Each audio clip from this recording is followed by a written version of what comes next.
We are Steve and Jill. Together, we've been buying and reselling land since the 90s. Our data-centric approach leaves our buyers asking, how can you sell it so cheap? Here on the Land Academy Show, We answer that and more. Steve and Jill here. hello. Welcome to the Land Academy Show, entertaining land investment talk.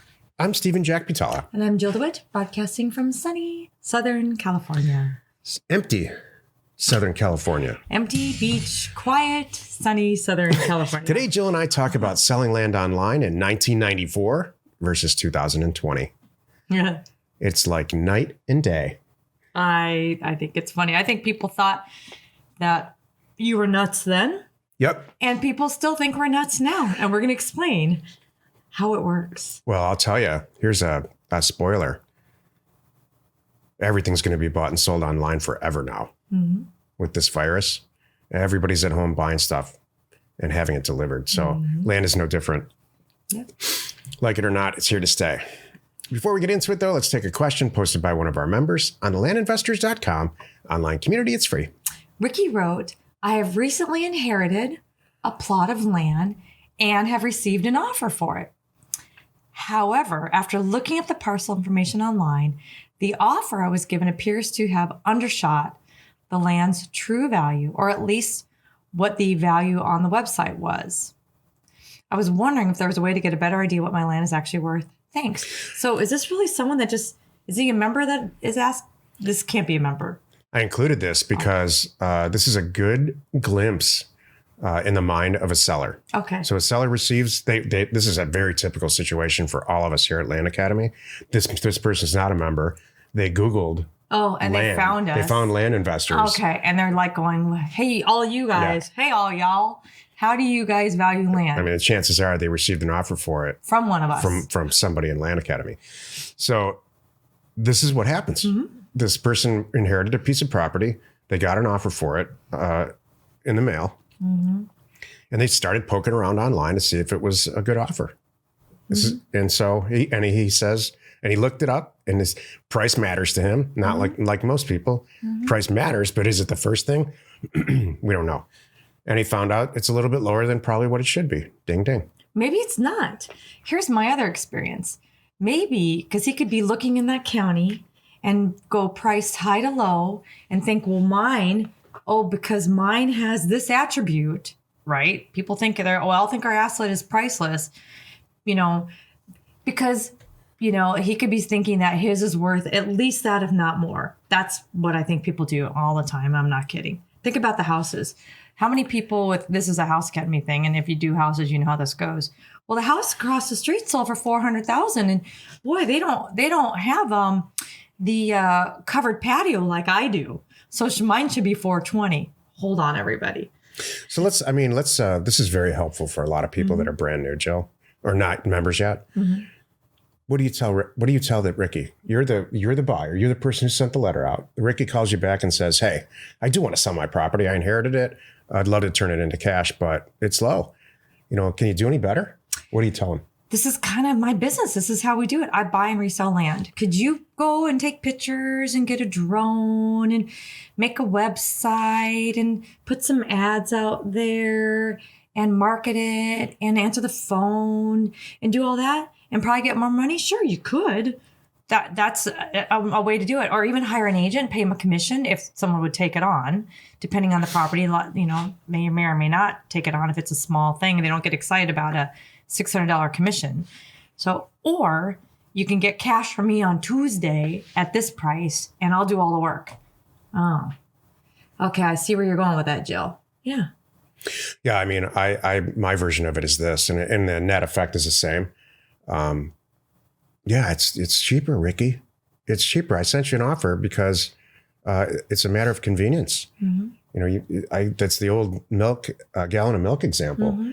You have 3 places you can buy a gallon of milk: at the corner store, and it's expensive; at the grocery store, less expensive; or you can make a trip to Walmart or to Costco or whatever, and even way less expensive, but way more inconvenient. So, Ricky, sell your freaking land to me. Oh, wait. I have a perfect example of what I did yesterday. Here's what we spent to get a 6-pack of Stella beer Because the world's shut down right now. Because the world's we don't have shut any down. choice. I could get in my car and drive somewhere like a real grocery store, or B, I could be lazy and order 2 shrimp cocktails at $15 each. So I could buy, so I could buy a $20 6-pack of Stella at the Chart House. So 50 something dollars, on our right? boat. Exactly. To get beer. Or, so this is like the example with Rick, what do you want to do? I overspent to get something easy, and he's going to take a lower offer to get something easy. That's really what it comes down to. That's it. You have to educate these sellers, all kidding aside. Right. Thank you. Today's topic, selling land online in 1994 versus 2020. This is the meat of the show. That was funny, by the way. Oh, and by the way, the liquor, because of the virus, normally they don't sell. This is so funny. I looked at the receipt. They would charge like $42 for the dumb For 6 beers? 6-pack. Oh, so it was $22. Yes. So I got half off of We the spent $42. $20 in a 6-pack. $20 in a 6-pack. Oh, don't forget. You can't just buy liquor from the Chart House, but you can get it with food. So I got 2 shrimp cocktails, which we ended up feeding to the fish anyway. That was funny. Because it was old. It wasn't that good. It was shrimp that was been there as pre-virus shrimp. Yeah. Like a pre-war Cartier. It was so funny. I'm okay with that. I'm okay with a vintage Cartier. So am I. Okay. Shrimp has unlike vintage wine. Shrimp. Yeah. Vintage shrimp. Vintage shrimp with vintage wine. That was so funny. I should have taken a picture of that. In 1994, I began down the path of buying rural vacant land, and it really didn't kick in. I did it from my coffee table in the Midwest. If you read our ebook on Land Academy, I tell the story. And the internet really didn't kick in yet. I mean, it did. There were chat rooms and stuff, but this is before Google really. There was this thing called an internet phone book, and you would buy it at the bookstore, and it had all internet addresses for stuff. So it was very, very, very different. It really kicked in 1998 when eBay was going really, really well. And that's what launched my online career. But putting up a website, this is way before Facebook, putting up a website, and you couldn't drive traffic to your website. There was no way to do it. The way to do it now is with Google. And so it's like night and day.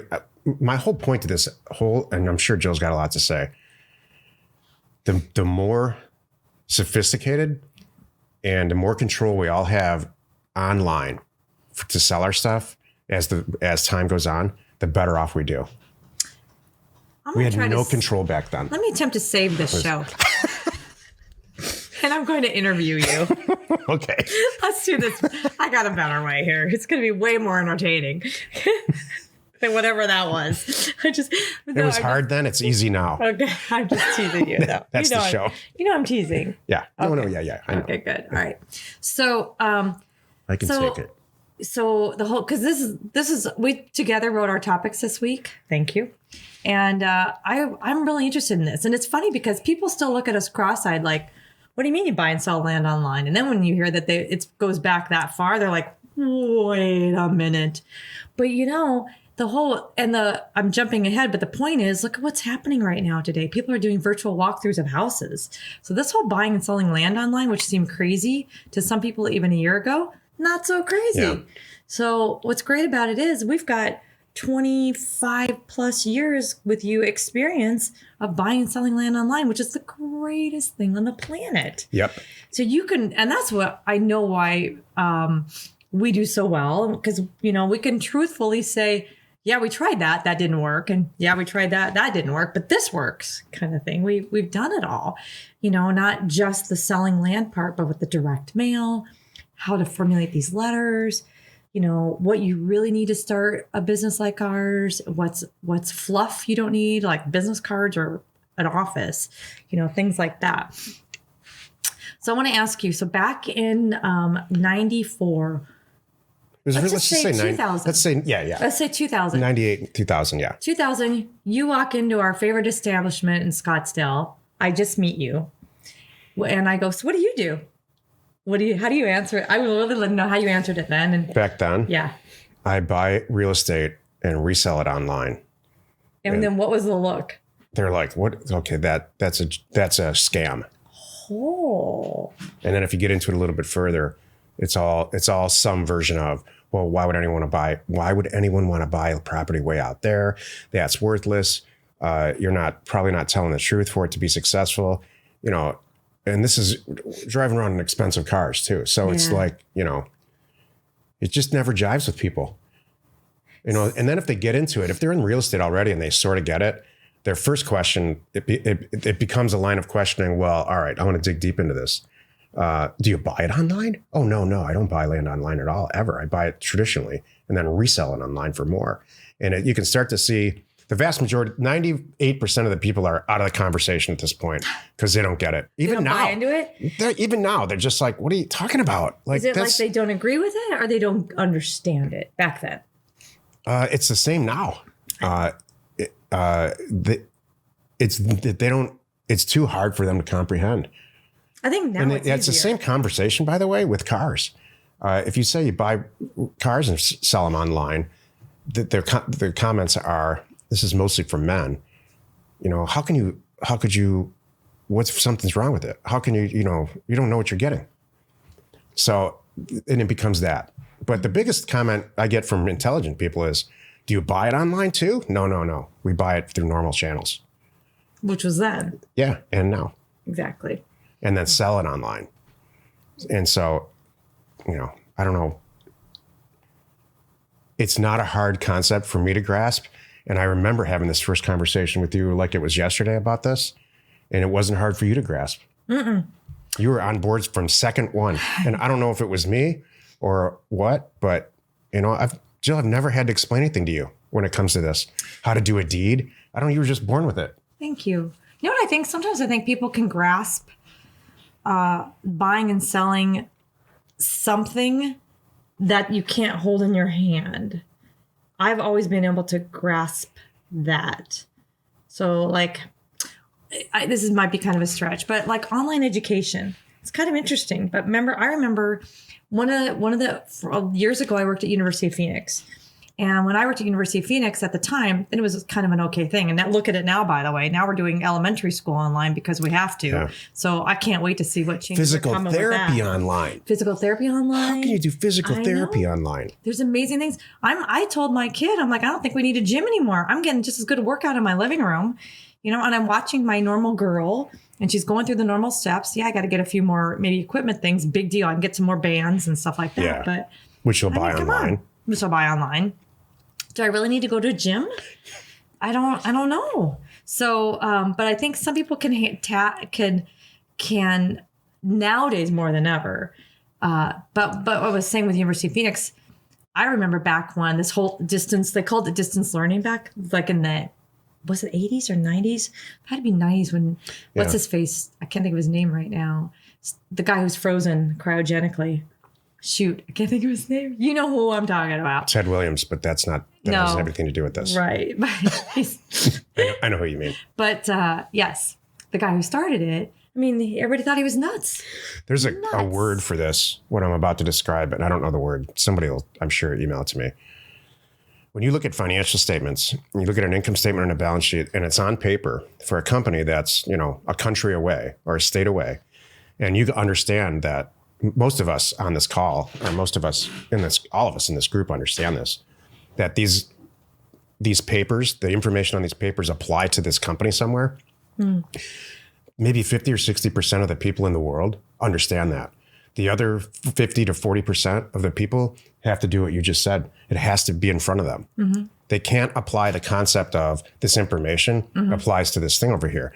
So when you look at a deed, they don't understand that. Mm-mm. They only understand standing on the land. And this is the land. Stand there. Or this is the house. Isn't it funny? And some people even have to say, they can't just stand there. You have to go, well, how far do I walk? And they have to touch it. Have you ever watch people in a store sometime when we are allowed to go to stores again? Yeah, I hope that comes up again. I missed that.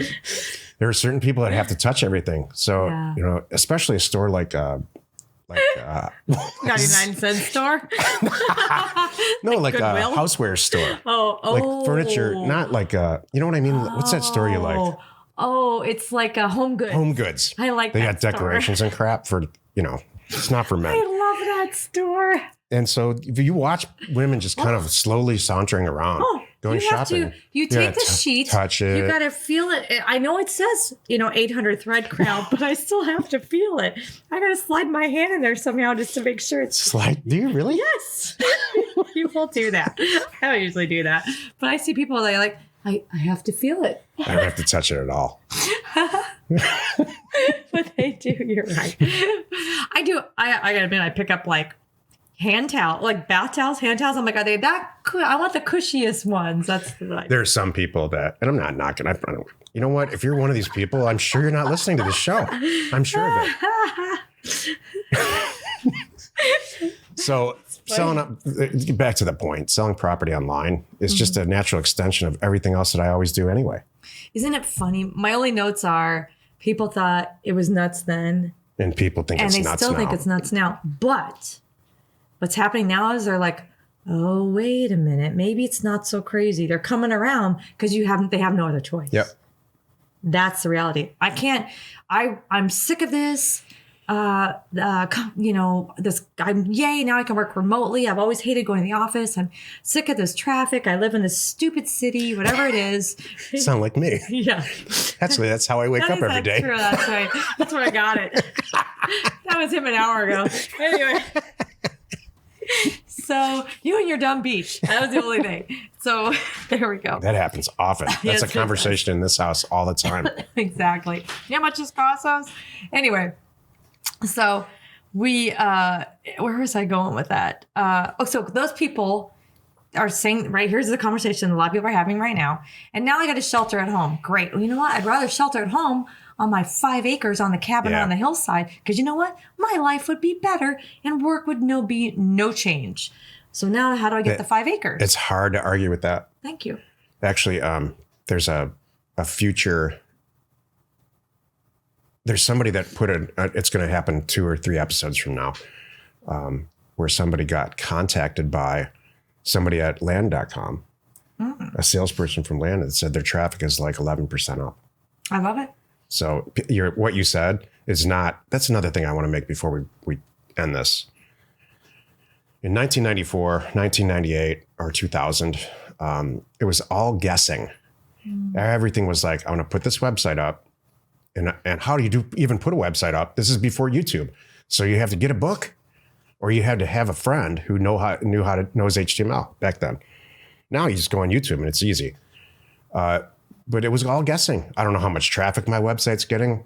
There was no WordPress. So you had to actually write the HTML code or take it from somebody else's website that you liked and then manipulate it. And then you had 3 or 4 books on your desk and you'd have to read it. So now there's no guesswork. And people think there's a lot of guesswork when it comes to the internet and selling stuff online. And it's all statistical. It's all Moneyball, the movie Moneyball. You look at the stats, you look at your traffic, you see where it's coming from. We do it through Google Analytics. I don't know where else you could possibly do it. And you adjust. If you got a piece of property that no one's looking at online on your website, or let's say you're selling it on eBay or anywhere, you look at your analytics, your stats. You can do this on Land and Farm, has a very good module for this. No one's looking at your stuff. You got to make some changes. So people ask us all the time, my property's not selling. Why? Well, did you look at your Google Analytics? Did you look at your stats? How much traffic are you driving? Are you paying it costs like $5 to launch a massive ad campaign on Facebook and Instagram. And then if you want to spend $5 a day, you're never going to have any inventory. So back then it was all Jill's dying to talk. You know what? Go ahead. Go, Jill. Is it okay? Okay. The whole point, you said Moneyball. I'm like, this is my ding, whole ding. life. You're right.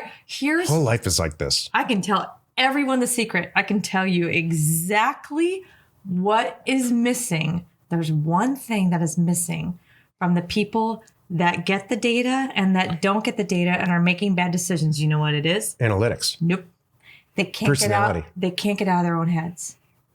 So that was the thing. If you haven't seen Moneyball with Brad Pitt, it's a good movie. We watched it just a couple weeks ago. Probably have some time on your hands right now. Yeah, you might. Should watch Moneyball. But the whole point is he's fighting with these people because the stats are telling him who should be on first base, who should be on third base, who's a better this, and it puts together a beautiful team. And they use it to this day. Right. Stats are telling it, not, oh, but that guy's a problem. He has a gambling and a drinking problem. Who cares?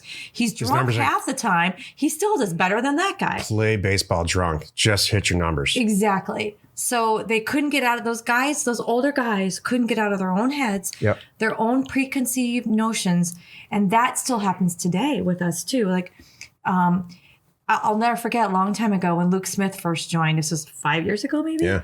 Luke joined, and he would say this back then. He was helping new people coming along and sharing. We did a show with him or something. He was sharing, and we're going to actually, by the time this airs, we just did another show with him last week on Friday.